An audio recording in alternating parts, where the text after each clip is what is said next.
a reaction video to uh, somebody I actually quite respect and learned a lot from. This lady here, Sarah C. M. Paine. Uh, I think she's in the Washington Naval College, professor there.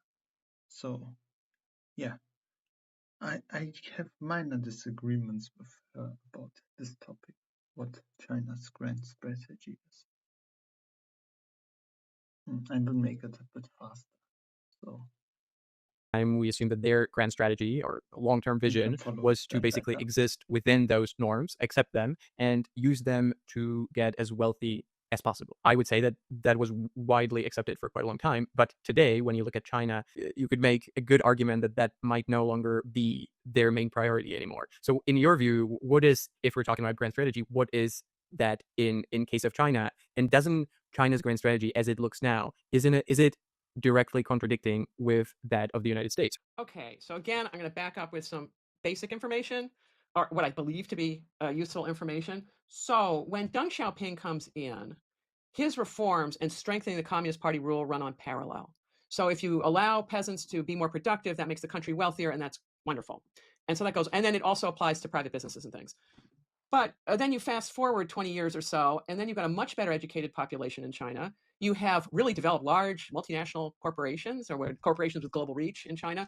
And all of a sudden, the Communist Party feels that these people are competitors for political power. And you think about, well, what do people want at that level of economic development? And it's often political say that somehow reflects their economic contributions. Well, the Communist Party has made clear that that's off the table. That when Xi Jinping came to power, he convened his experts on the Soviet Union and said, tell me, why did the Soviet Union collapse? And he learned political reforms before economic reforms. That was a disaster. Another piece he learned is that the Soviets had allowed flourishing cultures within all their nationality-based republics. So the Kazakhs had leadership positions in Kazakhstan, and the Kazakh language was flourishing. The problem when the Soviet Union fell apart, there were these discrete units that were perfect for an independent Tajikistan and independent Kazakhstan. So China's like, no way. So you wonder why it's doing what it's doing to the Uyghurs. That's part of it. It's part of the lesson. It's like, we're going to commit genocide, so these people aren't going to be around to hack off Xinjiang. So that's one thing. And then when you're thinking about China getting strong international. Yeah, here I have to stop. Not necessarily because I think I knew what actually happened in that situation and like what the leadership in China actually learned. The part I kind of would disagree a little bit with would be like the Chinese aren't that much required to have good relationships with their minority groups or to even give them a lot of minority rights. Simply because of the population mismatch. The Russians were, if I remembered correctly, a bit more than half of the Soviet population. So, and I'm including not the people uh, within the Russian Federation of the Soviet Union. Like, I think at its peak there were 200 million Russians in a country with a population of 300 million.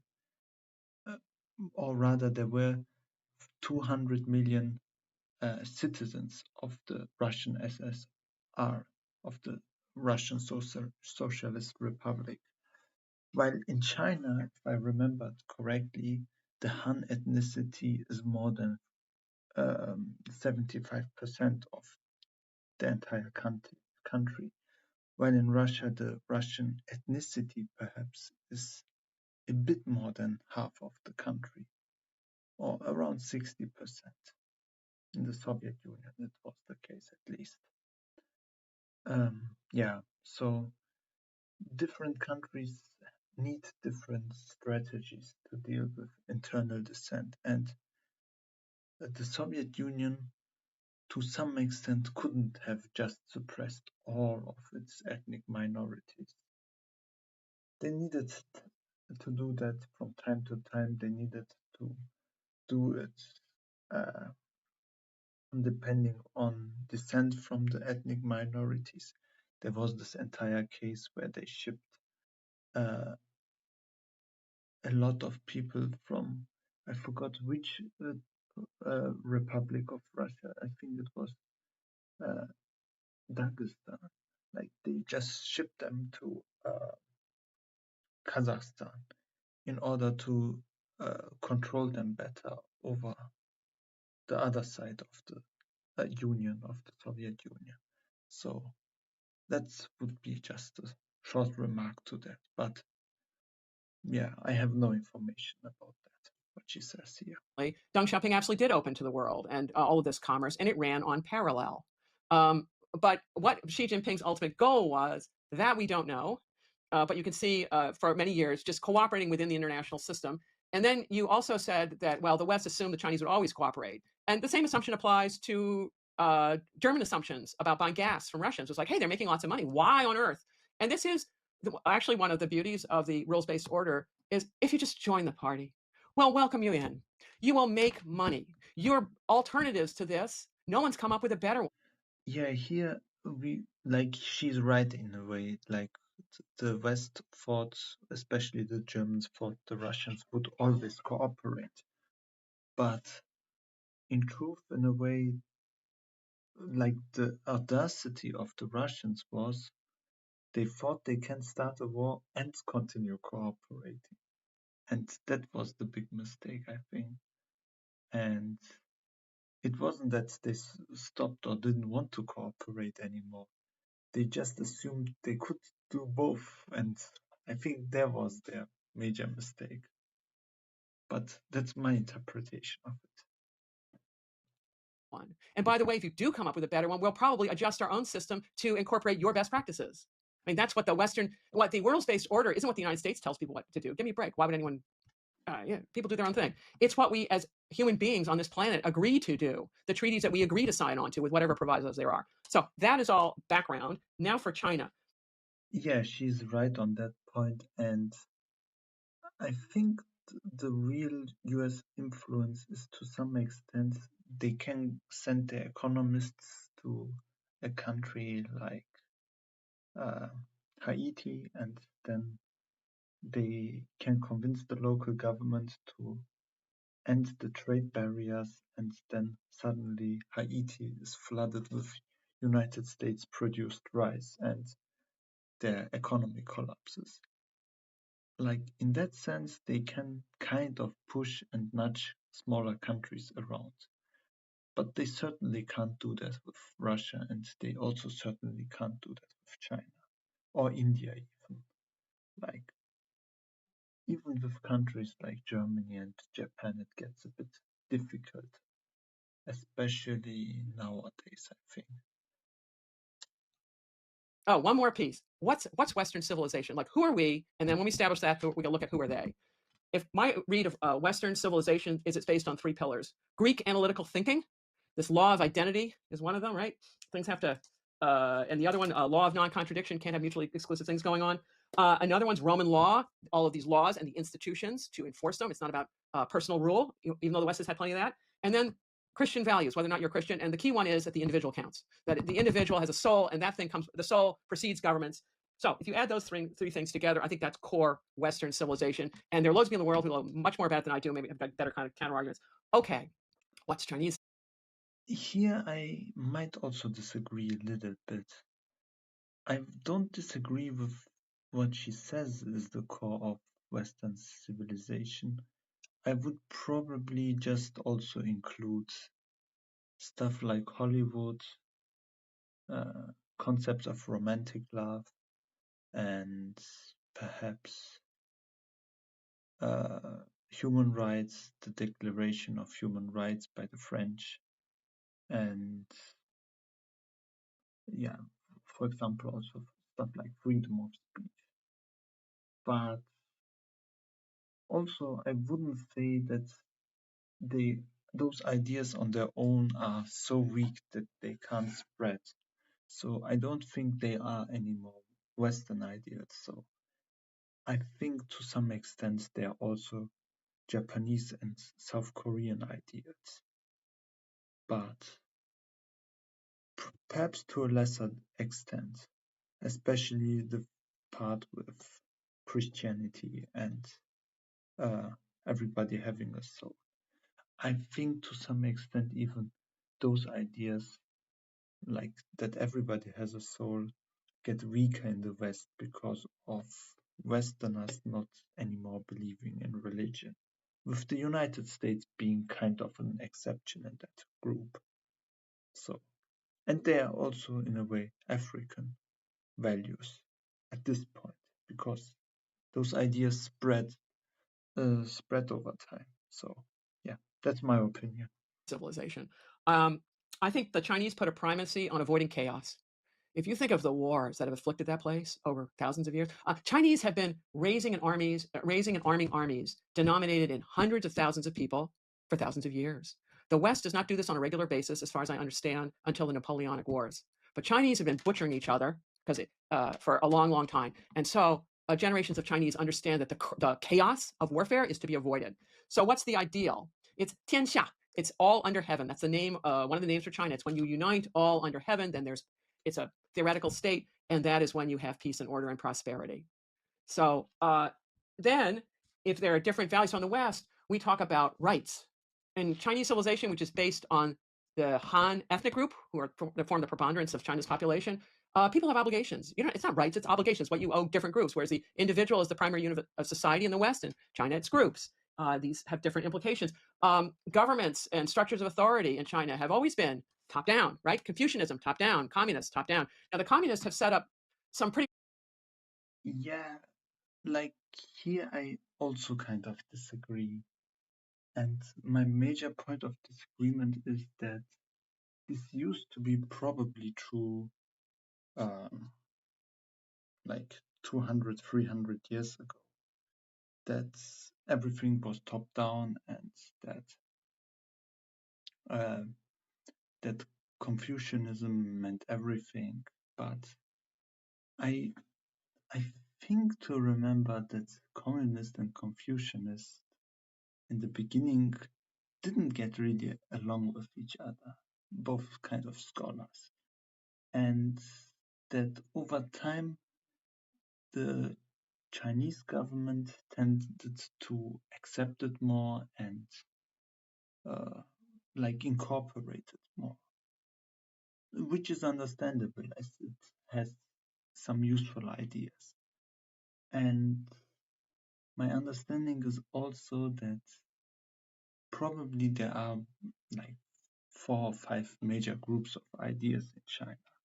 So, like, assuming that Confucianism is that much popular would probably be a mistake. Like, people shift their perspectives, they get influenced by other ideas, by the ideas of outsiders.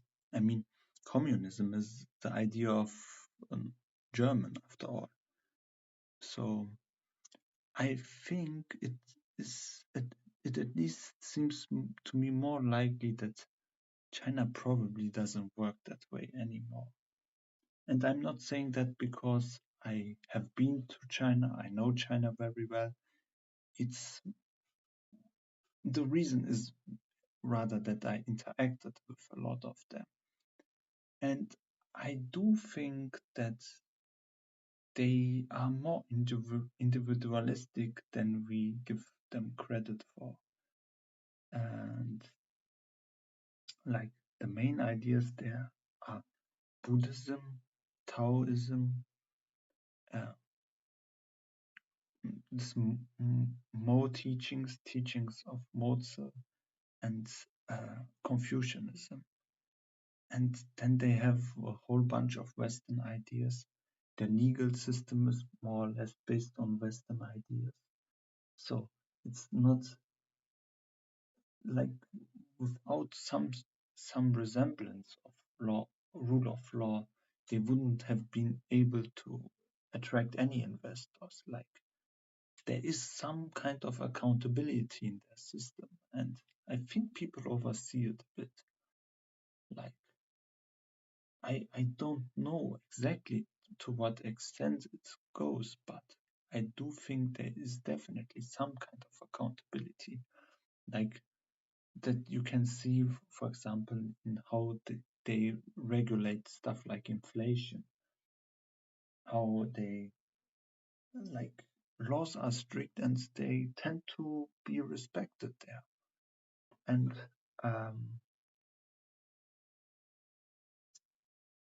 yeah, and just seeing it as a monolith and assuming that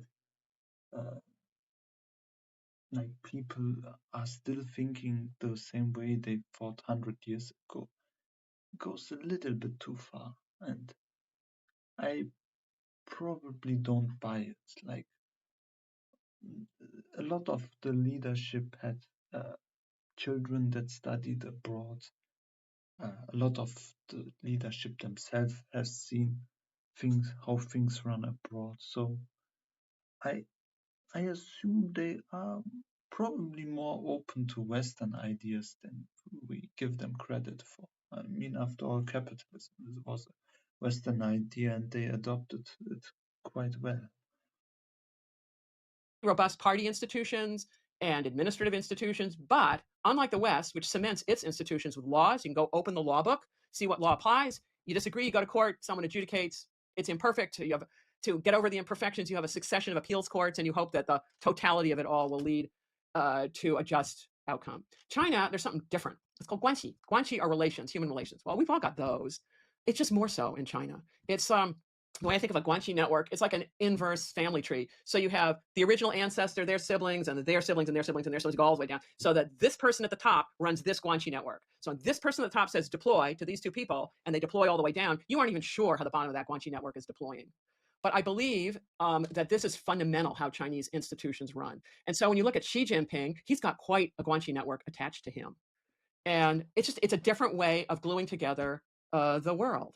And they're fundamentally different. So you have a Western order that's rules-based, it's universalistic. The Chinese world order is based on Chinese civilization, and historically the Chinese believed there was one civilization, theirs. Everybody else were barbarians. Yeah, I mean, that was true 100 years ago or 200 years ago. But, like, how do we know that it will be true in the next 50 years? That's hard to say. You could say, yeah, they kind of are aggressive to their neighbors, but like Russia is also aggressive to their neighbors, and much more so. And even with the Chinese, I think they are probably not so aggressive to their neighbors. Like they had wars with, for example, India and Vietnam in the past, but under different leadership, as far as I remember. And even this collisions and tension in the seaside, that's like I don't hear that kind of stuff that much often, and like that's not the same kind of escalation that used to be the case in the past. And it's not even so that they don't pay state visits to neighboring countries. They have relationships with all of their neighbors, I think. Like probably they are not really good relationships all the time, for example with Vietnam, but they actually see each other on a more or less regular basis. So yeah, I wouldn't like this wouldn't be if they would be really that much aggressive. Those relationships would be in jeopardy, I think. And yeah, like what strikes me also is like saying they don't respect rule of law. I think if there's one country who doesn't respect the rule of law, it's Russia. Um, with Russia, for example, death penalty doesn't exist in Russia, as far as I remember. But in practice, they often kill their prisoners. Torture is not allowed in Russia officially, but they torture people on state TV. So if there's one country who doesn't respect the laws that officially are should be respected, it's probably China. It's probably Russia, and yeah, we would probably also categorize Russia as a Western civilization, not necessarily as a Chinese civilization. You could say perhaps it's the Russian civilization, but it's also based on Christianity, and that people have a soul, and it also has some kind of, okay, probably it never adopted the Roman law, but like usually you would think that wouldn't be the case with a country that like with a country like Russia that is kind of more close to the Western civilization. Like autocracy isn't reserved for the Chinese civilization. There's no real reason why Chinese civilization should be autocratic. Uh, yeah, so I mean, uh, even in the West, there used to be a lot of autocratic states. I mean, remember Spain, remember Portugal, remember uh, Greece, remember Nazi Germany. So, yeah. I mean, it's not necessarily that she's wrong about anything, really. Like, she's obviously states facts as far I can observe it, but I would just add this kind of stuff also in. And the assumption under that one is that it would eventually just spread. People would naturally sinify, right? Sinocentric, these words, sinification, those sorts of words don't apply to other countries the way they do China, right? This is just a piece of Yeah, but I would say here that the signification used to be probably historically not as bad as some kind of colonialization. Like actually, there was in a way in the Western civilization, Romans kind of did it. The conquered lands they tried to Romanize, and um, then there were some attempts of Russianization in Russia, in Imperial Russia, and also some attempts of Japanization uh, in the Japanese Empire. But like this is a tendency that all countries kind of developed. Probably less successful than the Chinese because the Chinese had kind of more time. And I think they just had good precedence in the sense how the first emperor of China during the Qin dynasty signified the Yue people in today's Guangdong province. So, like based on that successful precedent and also based on China getting conquered by Manchu people and the Manchu people later on behaving like Chinese, I think like they probably is because of their massive population or of other factors like good bureaucratic organization, for example, in the time of the Qin dynasty, 200 before Christ. Because of those kind of things, I think something like Sinification exists because like they had a lot of time and they had good kind of um, like they had best use cases in a sense. They did it often successfully and probably comparatively with less bloodshed. So, and also they kind of did it with the people who conquered them.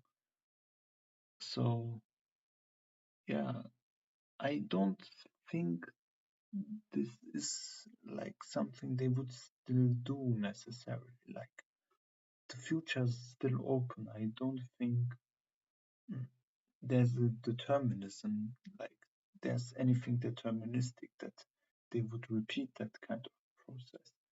especially in a time of nuclear weapons and other things.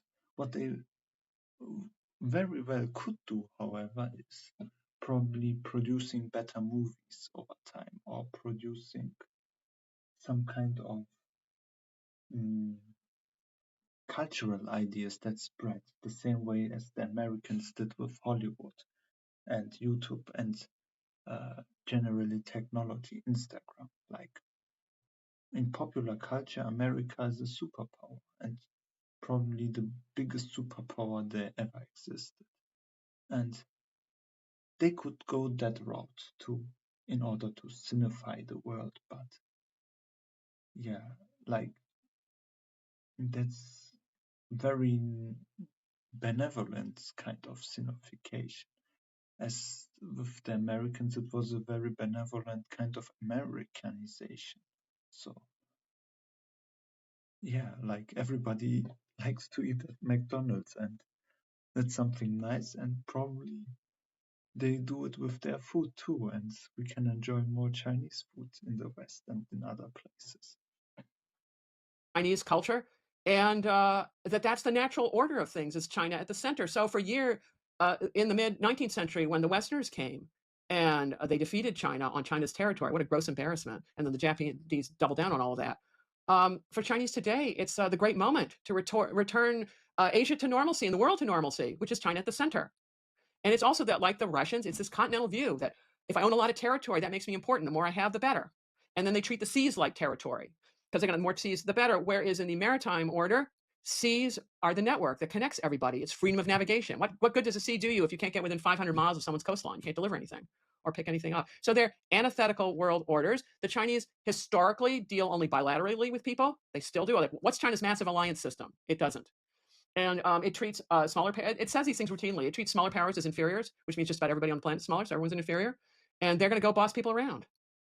And so then, when you're looking at all this, someone of your generation ought to consider, so what does Putin want the world to look like in 50 years? What does Xi Jinping want the world to look like in 50 years? What does the West want the world to look like in 50 years? And you can imagine it. Two of them, the visions are really dystopian. There's only one that's any good so far. To be honest, I kind of think the Chinese leadership probably just wants to have a richer China and probably have the best technology and kind of the best stuff in their own country, and like Western countries to be dependent on their technology, which, well, you could say that's kind of evil, but who doesn't want that in a way? Yeah, like I suspect that's what they kind of want. Like I I don't think they are interested in foreign conquests.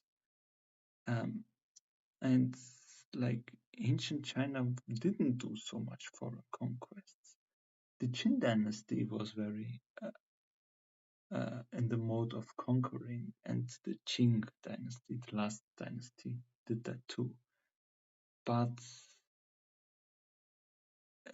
like I think with the Qing and the Yuan dynasty, the reason they were in conquering mode were because they were conquerors of China, foreign conquerors of China, and with the Qin dynasty, they were kind of unifiers that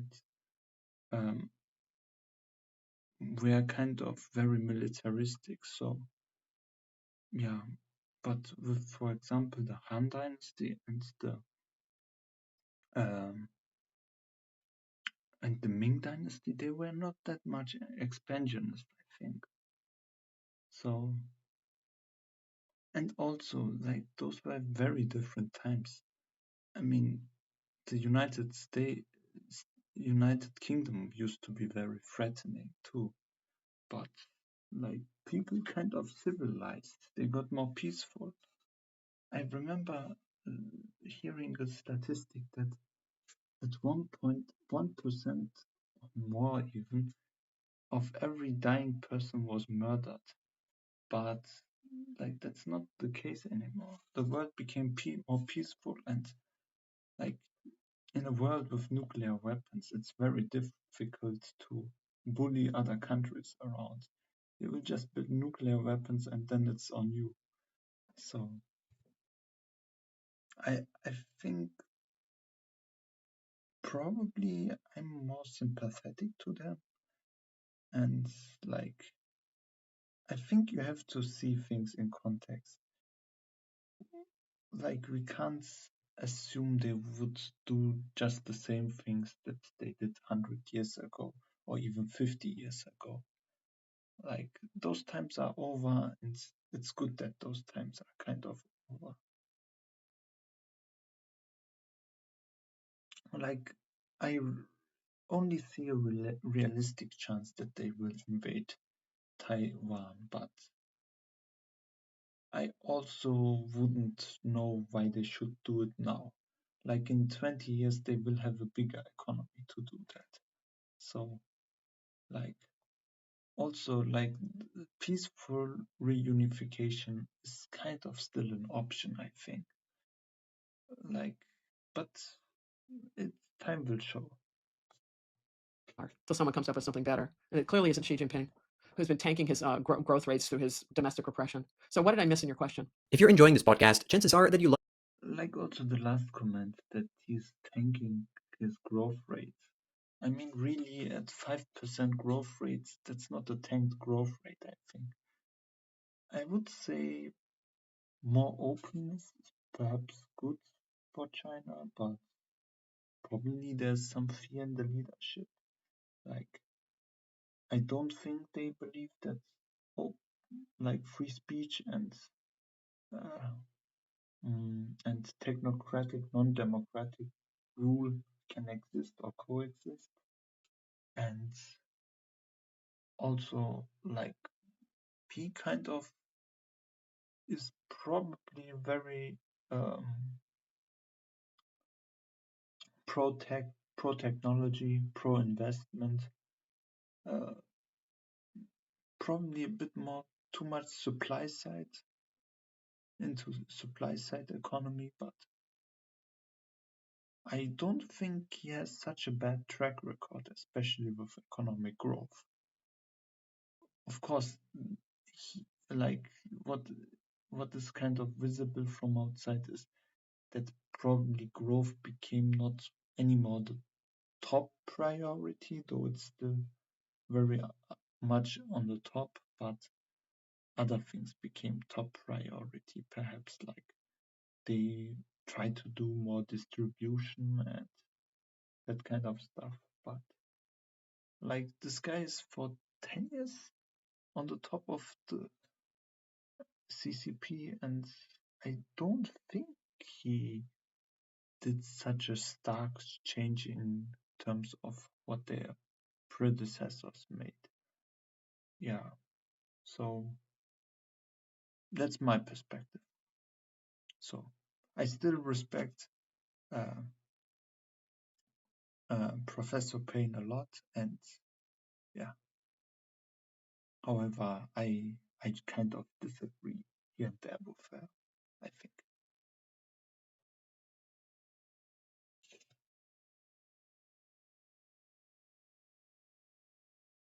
like to know what's going on in the world of geopolitics. And if that's the case, you might want to sign up to my newsletter. There's a lot of news on geopolitics, but most of it just doesn't